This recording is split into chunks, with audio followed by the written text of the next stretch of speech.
Call of Duty franchise has always been solid, but with last year's release of Modern Warfare, the conflict was brought into the present day, and sales skyrocketed. Activision is rewinding the clock and taking the fight back to World War II with Call of Duty World at War. It's built on the same tech that powered Infinity Ward's smash hit from 2007, but an engine does not a game make. War is hell, but is this one heavenly? Schwein, du hättest lieber tot bleiben sollen! Was ist das?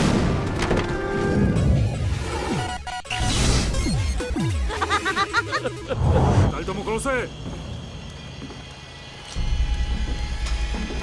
To the hell. World War II is all but over. The Germans have a scant few strongholds left, and the Japanese are digging in for the last battle. You play World at War on these two different fronts. First is the Pacific, where you take up arms as Marine Private Miller. The second is behind the eyes of Dmitri of the Red Army, as the Russians attempt to clean Berlin of the Nazi scourge. The series reverts back to its old ways of storytelling, with World War II file footage introducing each chapter with narration. The stirring in-game cinema sequences that made Call of Duty 4's campaign so memorable are much less dynamic here.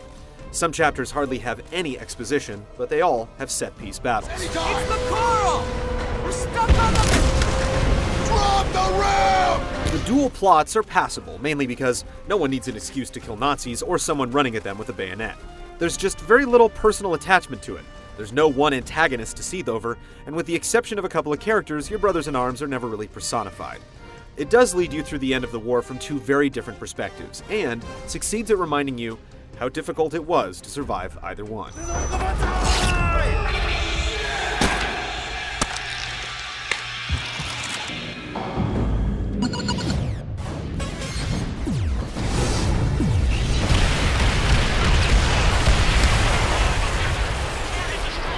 There are a lot of different ways to play World at War. The single-player campaign is about the same length as all the games in the series, except this time, you can play it with 3 other friends cooperatively. What's great about this is that it's balanced in such a way that the challenge remains when friends are involved. Be ready to revive and be revived. There's also a competitive element to it since a score is kept, and you can get combo bonuses if you string kills together.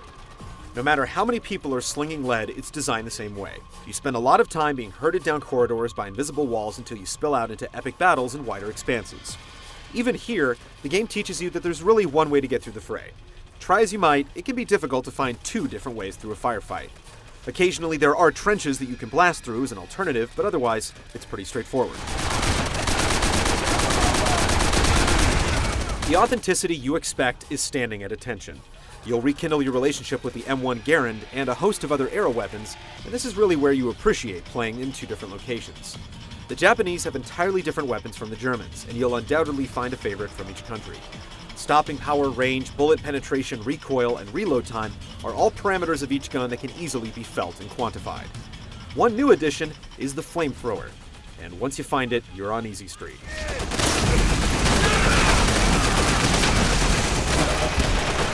As you might expect, the gadgetry is kept to a minimum.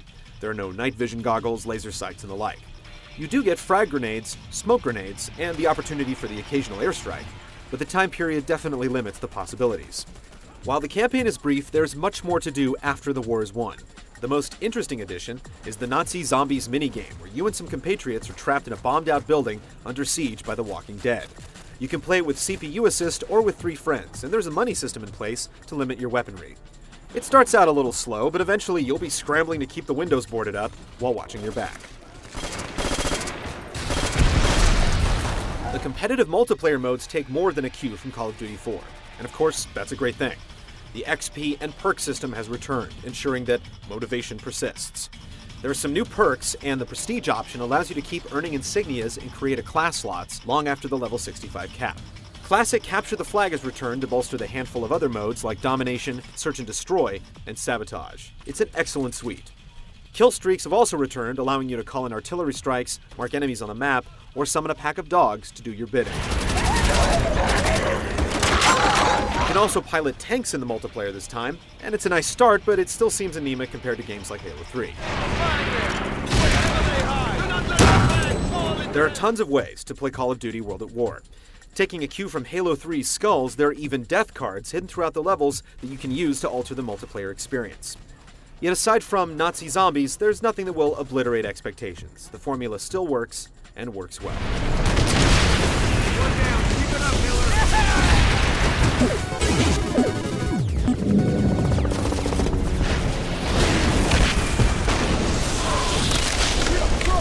On the ground, with gun in hand, things are undoubtedly frenetic and unpredictable.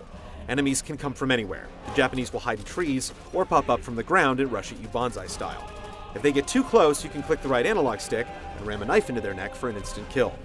The generous aim assist returns. If you get your reticule close to an enemy and then go to the sight view, you're almost always lined up perfectly for the kill. The flamethrower can be used to burn grass and flesh out enemies, or as a spray gun that will keep hordes at bay. It's a little overpowered, but really fun to use.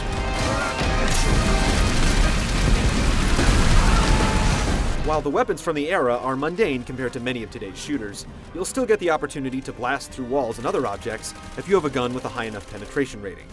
Even on the normal difficulty setting, it's a challenge to stay alive. Enemy infantry can drop a grenade in your pocket from 100 yards, which isn't all that realistic, but it ensures that things never get too easy. Real war tactics like using smoke grenades as cover while assaulting strongholds are effective, but again, it's a mechanic that we've seen many times before. The main issue is the artificial intelligence, or lack thereof. Enemies are moronic, locking onto one specific target and completely ignoring everyone else. The same goes for your squad mates, who will stand there completely oblivious to an enemy just a couple of feet away picking off your comrades. It can make large-scale skirmishes much more challenging than they should be. Playing World at War feels a whole lot like playing any other game in the series. There's not much flexibility in how you tackle each level, and it would have been nice to have access to some kind of a cover system, considering how much time you spend hunkered down. But when you're scrambling up a hill and a machine gun nest is whistling bullets overhead, it's hard to think about the shortcomings.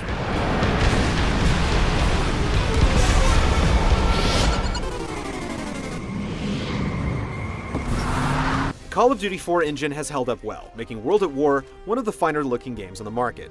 But it also looks like a cut and paste job.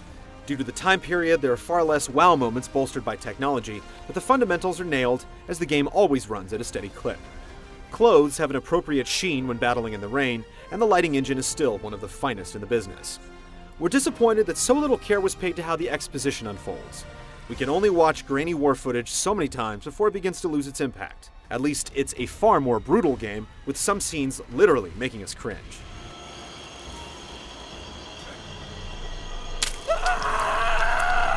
Kiefer Sutherland handles the narration with a nimble tongue, and the dynamic soundtrack rises and falls at the right time.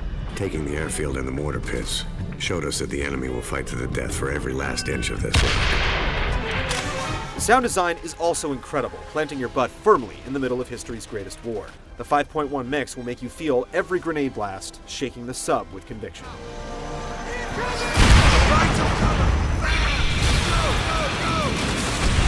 Get to cover now! World War II is one of the most chronicled moments in the history of the video game medium, and with all due respect to those who fought and died, the premise is beginning to wear thin. Call of Duty World at War is a great game that feels all too familiar, yet it's undoubtedly the best shooter based on the conflict. Comparisons between it and Call of Duty 4 are inevitable, but even on its own merits, it's a paint-by-numbers affair. The single-player campaign is intense, and the cooperative play is engaging, but the competitive multiplayer, despite some added perks and tweaks, is subdued by the era it so accurately replicates. If you've spent the past 12 months building your prestige with everything the modern age has to offer, you'll have problems finding things to get too excited about. That said, there are still few shooters on the market up to its level of quality, so suit up, soldier, and prepare for one last push.